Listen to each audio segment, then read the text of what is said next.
Ďakujem pekne za slovo, vážené dámy, vážené páni. Je mi úplne smiešne, keď si sa pozeral včera aj do novín, aj do tej televízie, jak sa umelo nafúkuje nejaké odpočúvanie, mega aféra. To sú skutočne trošku prísilné slova a osobne si myslím, že pravda je niekde úplne inde. Neprechovám nejaké sympatie k tomu chudačkovi, ktorý si hovorí minister obrany, ale skutočne ten človek asi padol do niečoho úplne nechcene a neviem, že koľko z toho on má za ušami, ale vám tu prehlasujem. Odpočúvalo sa, odpočúva sa a podľa všetkého sa odpočúvať aj bude, pokiaľ táto tzv. Demokracia bude existovať. A bude sa odpočúvať protizákonne, bude sa odpočúvať tak, aby boli zneužívané prostriedky Ministerstva vnútra, Ministerstva obrany, Slovenskej informačnej služby, aby boli zneužívané aktuálnou politickou mocou proti opozičným politikom a proti každému, kto je nepohodlný. To sa deje na Slovensku, to sa deje v tej tzv. Demokratickej, globalizujúcej sa zemeguli. Takto dopadol aj pán Mudroch, aj so svojím celým komplexom. Viete, my tu rozprávame o tom, že tu bol odpočúvaný nejaký novinár alebo novinári. No dobre, no boli odpočúvaní, boli sledované čísla, možno, že tam boli aj súhlasy sudcov. Viete, ja som v parlamentoch, či už federálnom alebo slovenskom, ešte 20 rokov a stále som bol vo výboroch, ktoré mali niečo spoločné s tajnými službami, či už vo federále, alebo v Slovenskej národnej rade, alebo v Národnej rade. A tie kontrolné orgány, ktoré sú tam, nad kontrolou činnosti SIS, alebo Vojenského obranného spravodajstva, alebo VOSky, Vojenského spravodajstva, pardon. To sú smiešné výbory, ktoré akurát si posedia s predstaviteľmi týchto inštitúcií, dajú si kávu, porozprávajú sa a tam to začína aj končí. Do ničoho vám nedajú nazrieť, nič nemôžete skontrolovať, je to čisto hra a hrubé pokrytectvo. Taká je pravda. Tu rozprávať niečo o tom, že čo je teda chránené, alebo čo je zákonné, čo je nezákonné.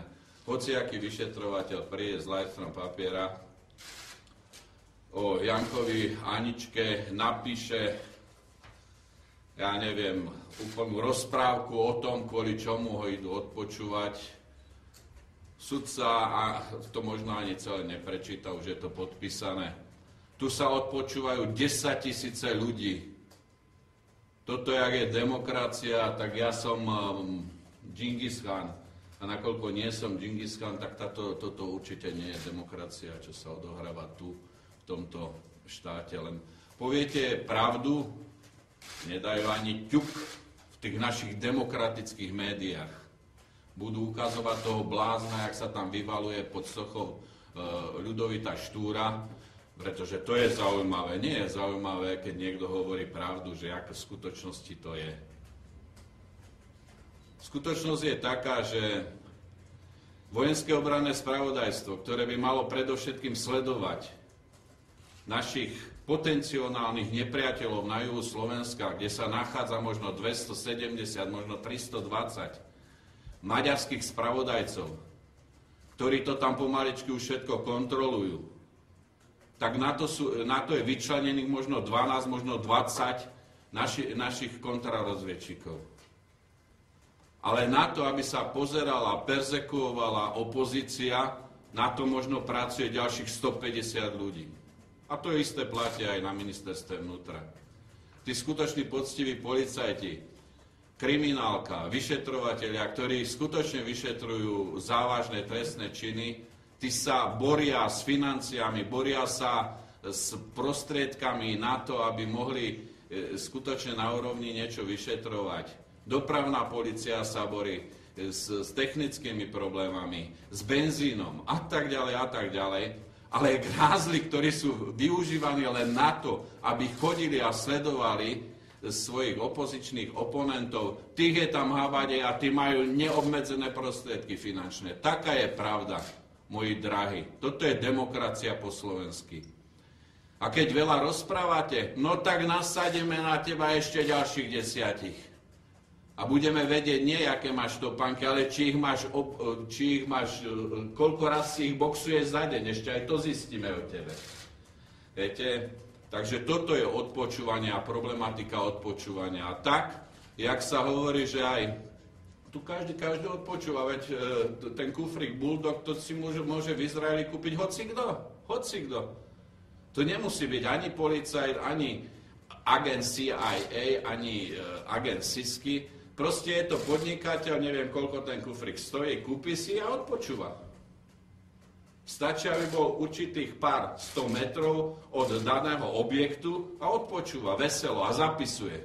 Takto odpočúvala aj ten denník Murdochov v Anglicku, neviem, jak sa volal. A takto možno odpočúva hromadu denníkov, ktoré sú aj na Slovensku. Ktorí možno, že niektoré majú tieto možnosti. Takže viete, tieto umelé kauzy rozprávať, že či to je megastory, alebo to mi je nasmiech. No nech odpočúvajú, grázli. Doodpočúvajú raz.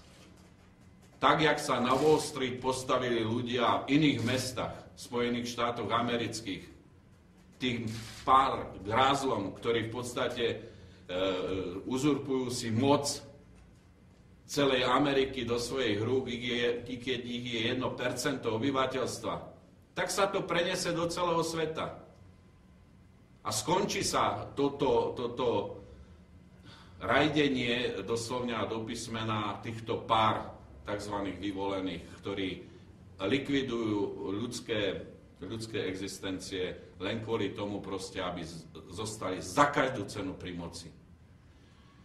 Čiže toľko by som povedal k tomu odpočúvaniu. Ja si myslím, že keď sa v tejto spoločnosti chce niečo nafúknuť, tak doslovne a do písmena sa nafúkne z hociakej kraviny taký balón, že by odniesol túto zemegulu do 33. galaxie od nás. Ale keď je nejaký skutočne vážny problém, ako je problém zdravotníctva, tak tu začneme robiť kampaň proti lekárom, pretože chcú mať trošku vyššie mzdy ako hostesky, ktoré majú 1600-1700 eur na smenu. A chirurg s 2 atestáciami, keď chce mať 2000 eur, tak to je nejaký vývrhel. No ja osobne si nemyslím, že je to tak. Proste človek, ktorý robí niekde v úradníka v bankovníctve a má vyše 2000 plat, určite nerobí takú zodpovednú a odborne erudovanú prácu, ako trebárs chirurg, neurochirurg, ktorý operuje mozog, ľudský mozog s 2 atestáciami. Proste v tejto spoločnosti sú skutočne pomilené doslovne tie hodnoty. Tu proste nejaká moderátorka, ktorá sa vyškiera na televízii, to je celebrita, inžinier, ktorý skutočne má niečo v hlave, postaví krásny most, ktorý je hodnotený v celosvetovom meritku ako niečo number one po stránke technickej. O tom nikto nič nevie. Tu treba byť dostatočne sprostý, pekný, vyčesaný a vyškierať sa. A je stredobodom pozornosti. Toto sú hodnoty našej spoločnosti. Pozerať sa na nejaké farmára, ja som sa vydržal pozerať na to 5 sekúnd a som sa skoro povracal a rozprávať o tom, kto je vulgárny a kto nie je vulgárny. A dávať to na obrazovku, kde sa na to pozerá 300, možno 500 tisíc ľudí, včetne detí. To sú hodnoty, morálne hodnoty, kultúrne hodnoty. Je to na smiech, je to na zvracanie. Toto je to pokrytectvo. A A keď niekto, mladá novinárka, novinár, dostane príkaz, tak doslovne z niekoho za každú cenu ide robiť idiota z niekoho, ale za každú cenu, pretože je platená za to. Nie preto, že má vnútri nejaké morálne vlastnosti a sa jej to bridí a je to odporné. Nie. Tu každý na každého kašle, tu každému záleží len na peniazoch. Toľko k odpočúvaniu. Skutočne je veľmi smutné, že teraz Smer vehementne, jak sa rozčuluje, aj pán prezident sa rozčuluje, že keď sa to potvrdí, že boli niektorí nezákonne odpočúvaní, by mal Galko podať demisiu. No ale veď už mohli byť v minulosti, celá vláda bola odvolaná, dostali nedôveru v parlamente. Prečo sa prijímal, dokonca sa menila ústava, aby tí, ktorí majú nedôveru, boli odvolaní, aby mohli dovládnuť. Aby mohli šafáriť ďalších 5 mesiacov. Veď to je úplne chore, ľudia. Úplne chore, čo sa deje v tomto štáte. Národ hladovie, dôchodcovia majú 200-eurové dôchodky, my ideme dávať bilióny do nejakých darmožračov v Grécku, v Taliansku, vo Francúzsku, Portugalsku a o tom sa nič nepíše.